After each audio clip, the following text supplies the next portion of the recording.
Welcome and appreciate your joining us. If you enjoy the lesson at all, please post a like on it. It gives me some idea of what's going on. And for those who have been doing that, I really appreciate it, but you shouldn't do it unless you feel that way. So it's more of a reminder in case you do feel that way, and just don't put a like on it. But it does make a difference. So thank you. All right. Baruch atah Adonai Eloheinu melech haolam asher kitshanu b'mitzvotav v'tzivanu la'asok b'divrei Torah. Amen. And we are continuing with Parshat Va'etchanan, as you will see in a moment. And you should be able to see it now. So that's good. Again, this Moses trying with all his might to pass on what we would call an ethical will, that in terms of telling the Israelites, how to behave and not to lose faith, etc. And of course, these are realistic issues. They are. I mean, we see it around us, and how hard it is to remain faithful. Ironically, it seems that the more prosperous we are and the better off we are and the more blessed we are, the more we tend to just want to rely on ourselves and our creations and things like that, and move away from the transcendent appreciation of reality. At any rate, we'll go on. So Moses' words, Ve'etchem lakach Hashem, and as for you, God took, V'yotzi etchem mikur harbazel, and he took you out of the iron furnace, Mimitzrayim, from Egypt. Liot lo la'am, to be for him a people, nachala, as an inheritance, kayom hazeh, like this day. So it seems that Moses is telling them this unique relationship that the Jewish people have with God. Mikur, a kur is a smelter, something in which you smelt a metal. Ukli shemizakakim bo et hazahav. It is the vessel in which you purify gold. So, I just want to just reiterate the idea of taking them out of Egypt, that we can absolutely personalize it, that I think underneath it all, it has to do with the potential that we have to be released from whatever addictions we may have. And I suspect that everyone has to deal with some kind of addiction, and that it's only through God that we are able to be released from it, that God is the essential ingredient, you might say, in helping us be aware of that addiction, and also freeing ourselves from that addiction. Because while I wouldn't limit it, the Exodus from Egypt, to that particular interpretation, I think it's a very powerful interpretation of what goes on in each one of us personally, that we have this potential. So onwards, Vashem hitanaf bi, we could say, but God was angry with me, was infuriated with me, al divrechem, regarding your words, vayishava, and he swore, levilti ovri et hayarden, that I should not cross over the Jordan, or levilti vo el haaretz, and not to arrive, not to come into the land, hatovah, the good land, asher Hashem Elokecha, which the Lord your God, noten lecha nachala, which the Lord is giving you as an inheritance. It's interesting, of course, that we have the nachala, the word nachala here, and the word nachala in the very next sentence here, in referring to the land of Israel, and in referring to our relationship with God. We are God's nachala. We are God's inheritance, you might say, which I think has a lot to do with the devotion with which we approach the mitzvot.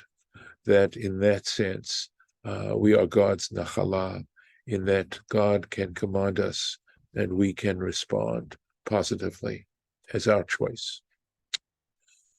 Hitanef, God was angered, nitmale rogis, he was filled with fury.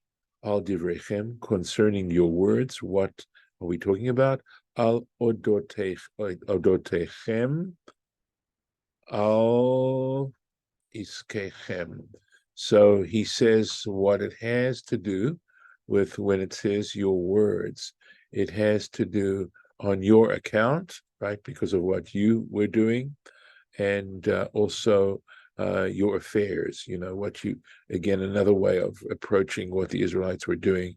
And of course, we know at that particular point, when Moses struck the rock prior to that, they were clamoring about water, and Moses lost it at that point. So their clamor and what they were doing at that time, Moses's response cost him his ability to go into the land of Canaan, to actually be there. What's going on? Ki anochi met ba'aretz hazot, for I will die in this land. Einini over et hayarden, I will not cross over the Jordan. Va'atem, but you, Ovrim, you will cross over. V'irishtem, and you will inherit et haaretz, the land, hatovah hazot, the good land, this good land. And I think by good here we mean arable, because so little of the land around that area, if you've ever been out there, is in fact arable. It's very small area. So interesting, sweet comment that Rashi has here. Ki anochi met, etc. For I am dying. V'gomer einini over, and then it says, I will not cross over. And Rashi asks the obvious and good question: Me'achar shemet, if he's dying here, me'echan ya'avor. Why would they think he's going to be able to cross over the Jordan if he's dying in this area here? How's he crossing over? Why would he even say such a thing? It's not going to happen. Ella, however, what it means is af atzmotai, even my bones, in other words, my remains, einam ovrim, will not cross over. And remember, Moses had personally seen to it that Joseph's remains were taken up to the land of Israel. So Joseph's remains were buried I believe, in Shechem, if I'm not mistaken. But Moses, his remains weren't going to go over, and that's what he meant by saying, I will not cross over. So let's go on. 23. Hishamur lachem. Be careful. Shamor means to guard. In other words, guard yourselves. So if he's saying guard yourselves, clearly he's telling them something that unless they're on guard, it's quite possible that they will stumble. Pen tishkachu et brit Hashem Elokechem, lest you forget the covenant of the Lord your God, asher karat imachem, which he set up with you, right? Karat is to cut out, right? So describing the actual process of establishing a covenant and writing it and having an agreement, right? A contract. Vasitim, and this is, of course, you have to be conscious of this. Vasitim lachem, and you make for yourselves pesel, a graven image, tmunat kol, the image of anything, right? Something carved, the image of anything, asher tzivcha Elohecha, which the Lord your God commanded you. So, tmunat kol, he says, tmunat, the image of anything, tmunat kol davar, means the image of anything at all. Asher tzivcha Hashem, which the Lord your God commanded you. Asher tzivcha shelo la'asot. Just let's be clear about it. God commanded you not to make any of these things. That was the commandment, the nature of that commandment. Ki Hashem Elokecha, because the Lord your God, Eish ochlahu, he is a devouring fire. El kana, a jealous God. And I need to explain that. Sometimes people don't like, understandably, describing God as jealous.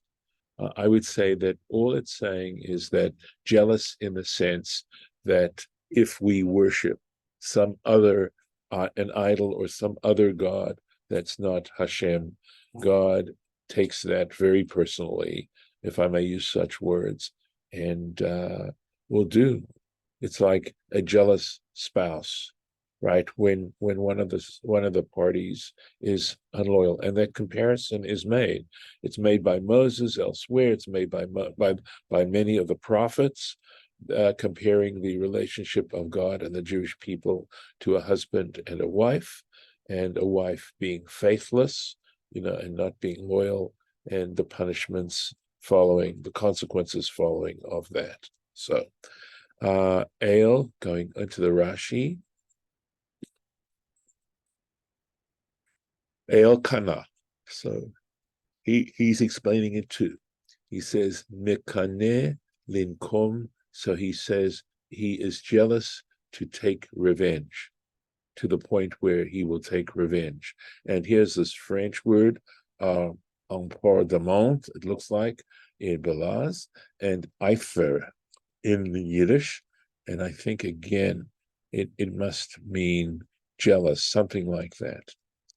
Mitcharet al rogzo, he stirs up his anger, lehi para, to take account, me'ovdei kochavim, from those who worship stars. It's a generalized term meaning idolaters, right? And li para actually has to do with holding accountable, something to that effect, that there has to be a payment when you do this. So, going on. This is actually a verse, I believe, these verses that we actually, I believe, read on Tisha B'Av morning, interestingly enough. So here in this Parsha Va'etchanan, which we're reading next Shabbat after Tisha B'Av, we have this reference. Ki tolid banim uvnei banim. When you give birth to children and grandchildren, children's children, v'noshantem, and you are long settled ba'aretz, in the land, v'hishchatem, and you act perversely, v'asitem pesel, and you make a sculptured tmunat, a sculptured image, tmunat, the image, the likeness of kol, of anything. V'asitem hara, and you act wickedly, be'enei Hashem Elokecha, in the eyes of the Lord your God, lahachiso, in order to provoke him. V'noshantem, Rashi. Interesting word. I think it's coming from the word yashan, which means old. So in other words, long enduring. And this is lovely. Ramaz lahem, here Moses hints to them, sheiglu mimena, that they will be caused to go into exile from off the land, l'sfof shmona ma'ot v'chamishim u'shtaim shana, at the end of 852 years. Keminyan v'noshantem, which is the gematria. It's the gematria of the word venoshantem. So we've got 800. 852. Let's see. So let's just take the nun, which is 50. Okay, so 6 is vav, 56, 62, 362, 416, and this would be 816, and let's see, and this is 856. Sorry, 52, right? Because 6 and 6 is 12. That's 62, 362, 412. 6. This would be 812. 800, and the samach is 60, so 800 and, okay, I must be counting it wrong, but I'm trying to think because I'm getting 62, but that must be wrong. Interesting. Because he says 52. So I have here, my arithmetic is not good. So I'll take the easiest numbers, 400 and 300 is 700, 50, that's 750.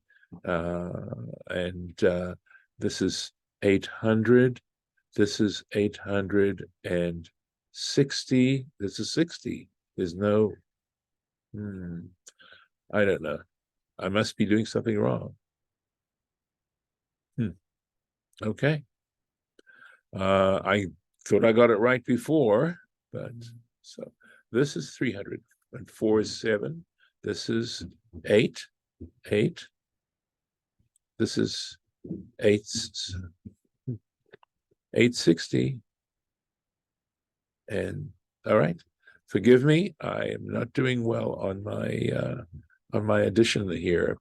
If you see me doing something wrong, please let me know. I'm sorry. Vehuiktim. Oh, okay. All right. Okay. Very good. And vehuiktim, but God anticipated veheglam lesof shmona meot v'chamishim, that God caused them to go into exile at the end of 850 years. Vehiktim shtei shanim, and he did it earlier than the 2 years, levenoshantem, to this gematria of venoshamtem. So I'm still, of course, reeling at the fact that the addition didn't work out. Okay. Kedei shelo yitkayem bahem, so that the rest of that verse wouldn't transpire.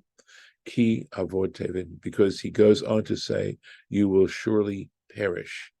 And because God did it a little earlier, that particular prophecy did not get fulfilled, and so consequently, the consequent prophecy didn't get fulfilled either. Vezehu shenamar, and this is referenced actually in Daniel chapter 9. Vayishkud Hashem al hara'ah, Hashem hastened the evil. Vayavieha aleinu, and he brought it upon us. Ki tzadik Hashem Elokeinu, because God, in fact, the Lord our God is righteous. Staka asa imanu, he actually, this is Rashi's summary here, he actually performed an act of righteousness with us, shemiher la'ahavi'ah shtei shanim lifnei zmana, that he caused to hasten it 2 years before its appropriate time. So this is probably a good place for me to stop in case you want to comment. So I'm going to mark it here. And I don't know why I wasn't able to get that gematria right. Interesting. So we'll start here tomorrow, and I'll stop the share. Okay. Any comments you want to make on the record? All right. In that case, I will stop the recording, and we can discuss these things off the record if you like. It is, well, I think that's motivational talk, right? That Moses is trying to motivate the Jewish people because he is concerned about the tragedy that's going to ensue.